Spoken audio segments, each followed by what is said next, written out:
Vamos falar sobre militares que torturaram militares e, mais que isso, mataram. A agência de dados fica sabendo, especializada na Lei de Acesso à Informação, o Instituto Vladimir Herzog, obtiveram com exclusividade a íntegra do processo militar que narra uma série de crimes cometidos por 8 militares do Exército e 2 civis contra 15 soldados no início dos anos 1970. O inquérito relata que militares torturaram 15 soldados com pretexto de uma investigação sobre o uso de tráfico de drogas dentro do quartel. As graves violações de direitos humanos foram perpetradas em dependências das Forças Armadas contra jovens de 19 anos, em sua maioria, e resultaram na morte de 4 deles.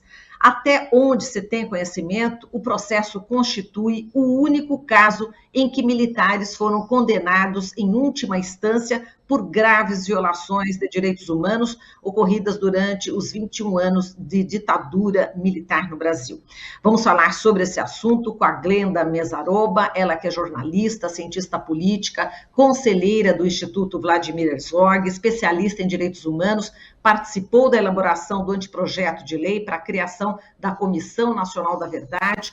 Na comissão foi responsável pela investigação sobre violência sexual e de gênero durante a ditadura militar por parte do diálogo com as Forças Armadas e pela pesquisa em arquivos da ONU. Vamos conversar também com o Bruno Morazzuti, ele que é cofundador e coordenador de advocacy da agência Fiquem Sabendo, advogado, especialista em direito processual civil e direito público, mestre em direito, é pesquisador e ativista na área de transparência pública e dados abertos, colaborando com diversas iniciativas nessas áreas. Bom, sejam muito bem-vindos, Glenda e Bruno, bom dia.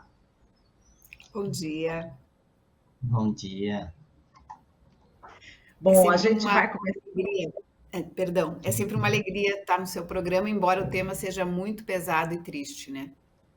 Exatamente, a alegria nossa em tê-la conosco, você, Glenda, e você, Bruno. Sim, muito pesado. A gente vai ter oportunidade agora justamente de compartilhar essas informações nesse momento, né, Glenda?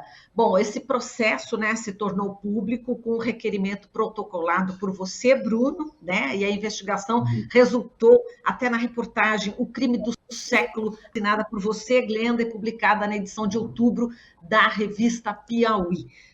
Confesso mesmo, Glenda, que ao ler a sua reportagem, O Crime do Século, não tem como ler essa reportagem sem se emocionar muito, né? Eu confesso que realmente eu chorei, né, lendo essa reportagem. É muito pesada e eu até indico às pessoas para que leiam essa reportagem, O Crime do Século, que Glenda Mesaroba escreveu. Bom, mas vamos falar aqui, né, sobre a íntegra desse processo, com os detalhes dessas sessões, né, de tortura que foram submetidos os soldados, né? Essa íntegra do processo, ela ficou praticamente inacessível aí por 50 anos. Por que esse processo estava sob sigilo até agora? Quem poderia começar aqui a responder já essa questão? Acho que o Bruno poderia começar falando como conseguiu acesso à documentação. Isso, vamos lá, Bruno. Bom, o Poder Judiciário, de modo geral, ele ainda é muito complexo, né, de a gente demandar informações públicas. A gente ainda tem uma cultura de transparência difícil, pouco arraigada, né, e a gente ainda tem um conjunto de informações que ele é pouco gerido. Então, nós temos, de um lado, os servidores que, em alguns casos, não têm assim, né, uma cultura de transparência, e a gente tem também, mesmo quando a gente encontra, né, pessoas com boa vontade, a gente tem uma informação que ela é difícil de ser localizada porque ela é má gerida. Então, isso acontece, não é um privilégio, entre aspas, né, da justiça militar, em todos os ramos da justiça, infelizmente, a gente passa por isso, né? Mas, recentemente, a gente tem observado algumas iniciativas de melhoria, por insistência, né, do Conselho Nacional de Justiça, que têm apresentado alguns avanços aí em matéria de transparência pública, tanto de gestão quanto mesmo de acesso a informações mais históricas do Poder Judiciário. Nós, primeiro, tivemos uma certa dificuldade, né, aqui de localizar entender como este processo judicial ele estava armazenado, né, na Justiça Militar, para que ele pudesse ser localizado, a gente precisava pedir, né, onde ele estava, entender como esse processo aconteceu. Então, a primeira etapa dessa pesquisa foi isso, né, junto com a ajuda da Glenda, com as pistas que ela tinha identificado. Nós protocolamos alguns requerimentos para identificar isso, entender melhor como era a gestão dessa informação, né? E, posteriormente, quando a gente entendeu efetivamente como e onde esse processo estava armazenado, nós fizemos a solicitação para acesso a ele, né? Mas sem esse trabalho prévio, né, de apuração, identificação de onde essa informação está armazenada, não teria sido tarefa fácil, né, conseguir essa informação. Exato. Bom, a gente vai voltar ainda a falar sobre esse trabalho, né, também dessa investigação, e agora passo para a Glenda. Glenda, o inquérito relata aí que militares torturaram 15 soldados, né, e eu gostaria que você falasse, por favor, qual tipo, né, de tortura que foi aplicada nesses soldados. É realmente comovente, como eu estava falando no início, né, em relação à sua reportagem na revista Piauí, O Crime do Século, e realmente é estarrecedor, né, o que a gente lê ali nessa reportagem. Eu gostaria que você, por favor, falasse, contasse, né, compartilhasse, enfim, toda essa trajetória que aconteceu durante a ditadura militar com esses militares. A reportagem que está acessível, mesmo para quem não é assinante da Piauí, basta entrar no site da revista e ela pode ser lida por todo mundo. Na reportagem a gente mostra o que aconteceu no começo da década de 1970, dentro do primeiro BIB, né, do primeiro Batalhão de Infantaria Blindada, lá em Barra Mansa, no Rio de Janeiro. A barbárie que é narrada na reportagem, e na reportagem as informações todas são do processo judicial. Eu fiz uma opção, e a Piauí concordou, que a narrativa fosse mesmo exclusivamente do processo, então a gente tem mais informações hoje sobre aquele crime, mas a ideia era mostrar a construção do processo e como o processo se desenvolveu e quais os desdobramentos jurídicos, né? Ficar na esfera policial jurídica. E a barbárie começa a partir de uma denúncia. Veja bem, no processo não há nenhum momento que fica claro se houve ou não uso e tráfico de drogas, basicamente maconha naquela época. Então, uma denúncia que militares estariam usando ou traficando maconha no quartel. Eram jovens soldados, todos eram soldados, todas as vítimas eram soldados, né? A maioria tinha 19 anos, ou seja, super jovens, estavam começando a servir, começando uma carreira ou cumprindo a obrigação de servir, né, que continua sendo obrigatório o serviço militar no Brasil. Um deles foi acusado e aí, supostamente, a partir de uma investigação, foram prendendo outros acusados. Em algum momento, como a gente sabe que acontece em ditaduras, né? Ditaduras de toda ordem, isso acontece, isso não foi também uma característica exclusiva do Brasil. Em algum momento, começaram as torturas, quer dizer, não há... Várias pessoas que leram a reportagem me perguntam, né? Por que eles foram, assim, barbaramente... algumas pessoas nem usam tortura, porque parece que... Mas por que eles foram barbaramente agredidos? Não há explicação. Quando a gente está num regime de arbítrio, quando a gente está num regime que não observa o Estado de Direito, onde a Constituição não é respeitada, não há concretamente, assim, foge da racionalidade por que alguém pode ser agredido como eles foram, e, na verdade, torturados como eles foram. Então, o pretexto seria essa investigação, né? As torturas eram terríveis e há descrições no processo. As vítimas descrevem, porque foram 15 vítimas, 4 morreram, mas 11 sobreviveram. E elas foram ouvidas no desenvolvimento do processo e elas narram todo tipo de horror que sofreram.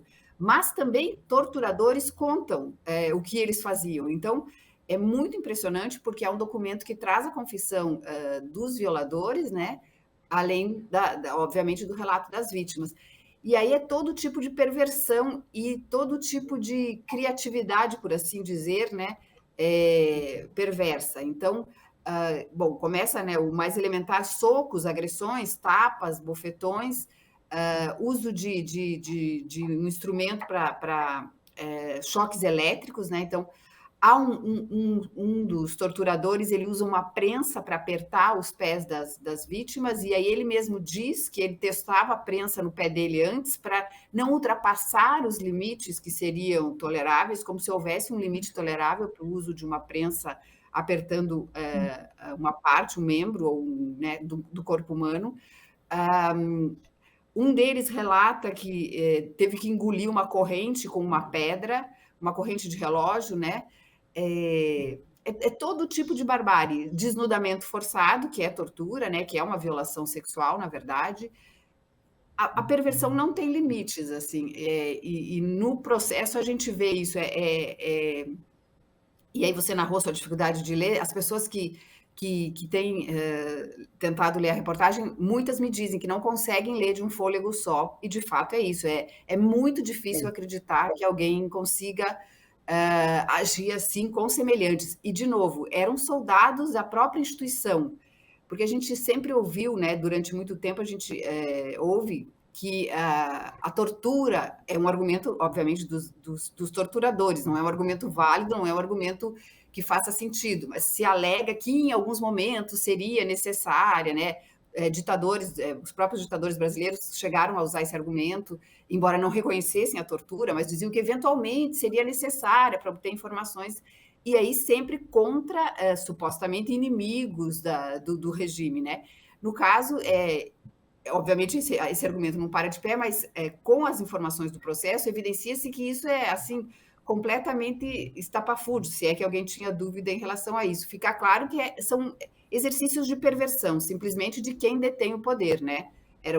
Hierarquicamente eram os superiores a esses soldados, não tinha superiores de todas as esferas, chegava até capitão e tenente-coronel, mas hierarquicamente superiores torturando subordinados.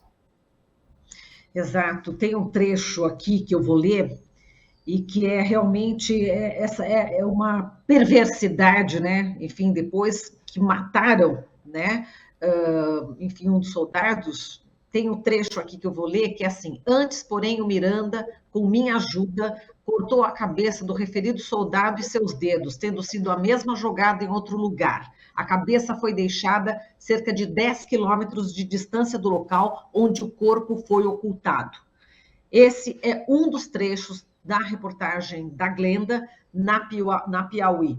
A gente volta a falar com você, Glenda, e eu gostaria de saber o Bruno, né? Bruno, como é que foi também, se houve algum tipo de resistência do Supremo Tribunal Militar em fornecer as informações, enfim, que constam nesse processo? De início, na realidade, a nossa dificuldade foi mais compreender como essa informação está sendo gerida, né? Então, essa etapa inicial de entender a gestão da informação, ela não é fácil, né? Em qualquer ramo da justiça e também, né, na justiça militar.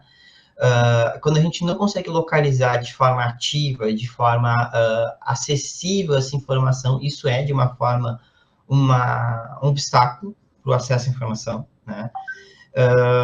Então, foi por isso que a gente teve efetivamente que fazer essa investigação prévia, né, buscando essas informações, mas, posteriormente, a partir do momento que nós identificamos, né, bom, este é realmente o processo, esse processo está localizado desta forma, armazenado desta forma, o acesso ele foi até que rápido, considerando, assim, a experiência que a gente teve já em outras circunstâncias, né.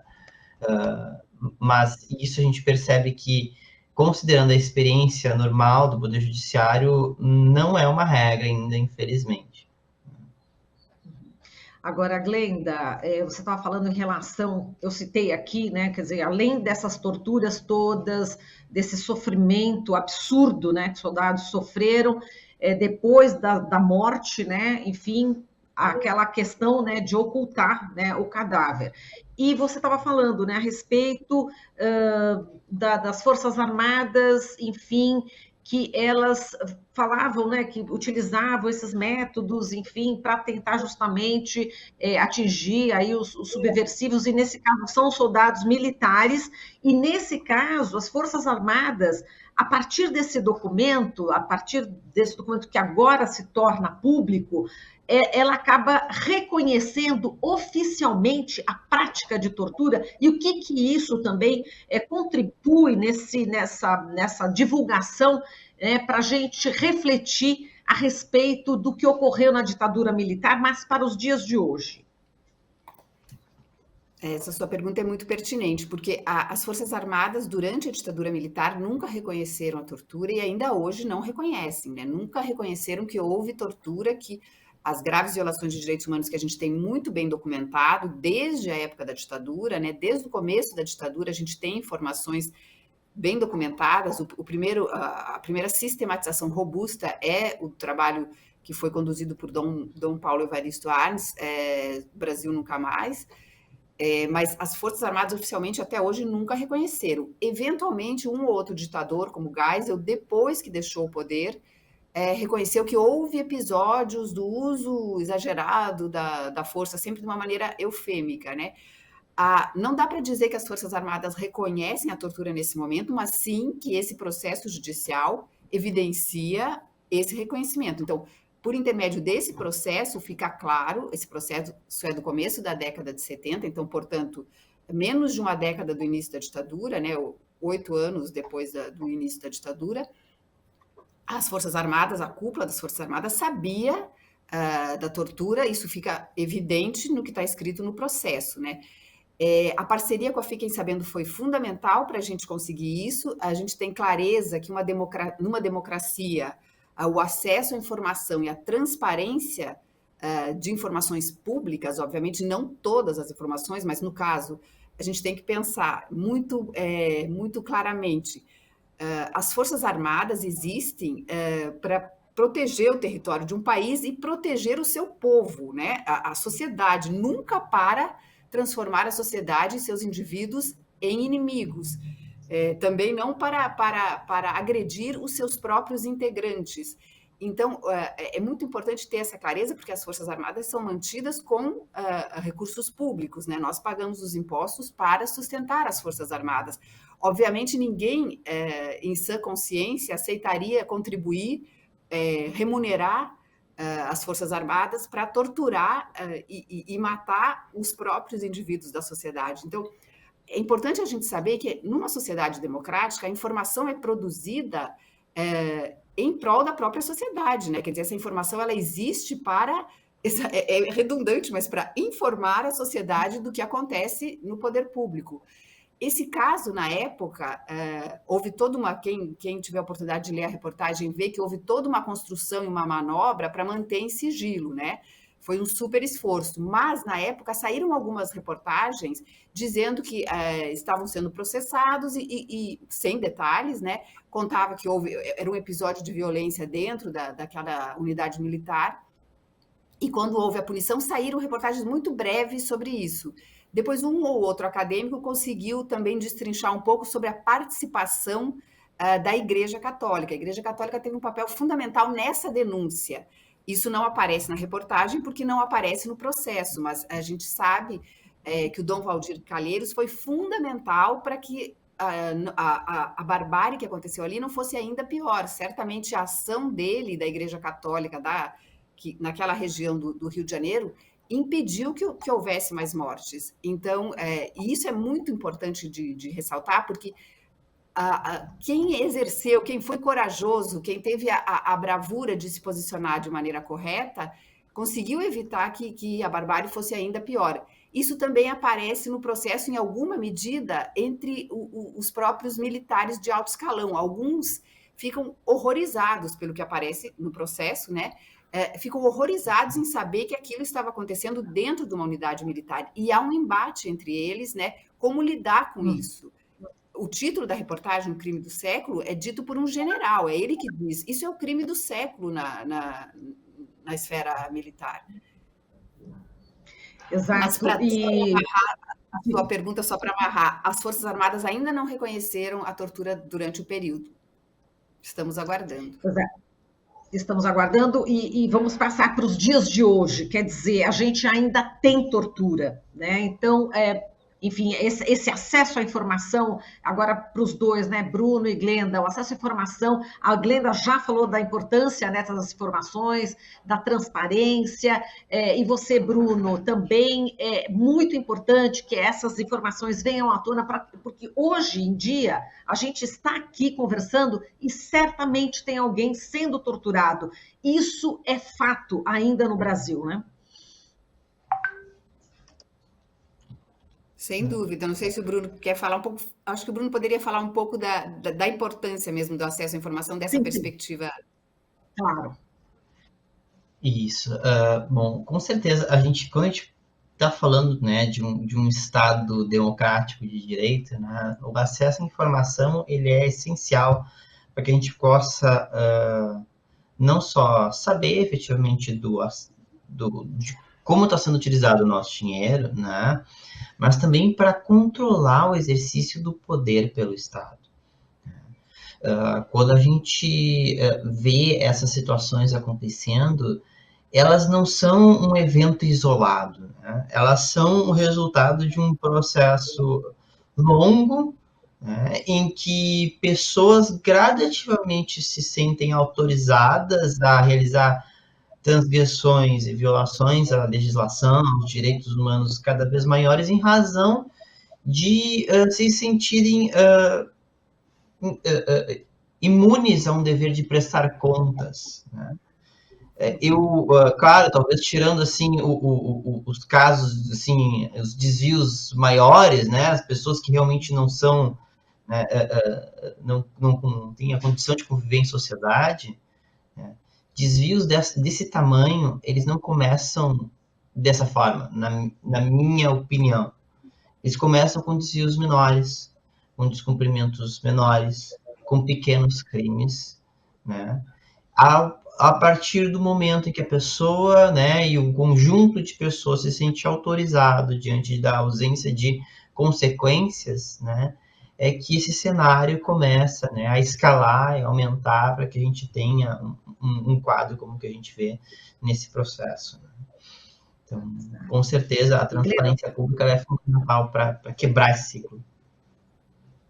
Perfeito. E, Glenda, só para a gente terminar, a gente está com poucos segundos agora. Enfim, é importante, né, para a gente ter hoje, para a gente batalhar contra a tortura hoje no Brasil, que, infelizmente, a gente está sob um governo de extrema-direita e isso continua acontecendo. É de se perguntar o que esses documentos que o atual governo colocou sob sigilo de 100 anos escondem, né? Porque esses documentos que a gente acabou de conseguir revelar o conteúdo ficaram em segredo por cerca de meio século e trazem esse terror que a gente comentou aqui, que a gente tratou aqui. É de se perguntar o que esses outros documentos que estão sob sigilo de um século escondem, o que se tenta omitir, ocultar da sociedade brasileira de um governante que todos nós também sabemos defende a tortura.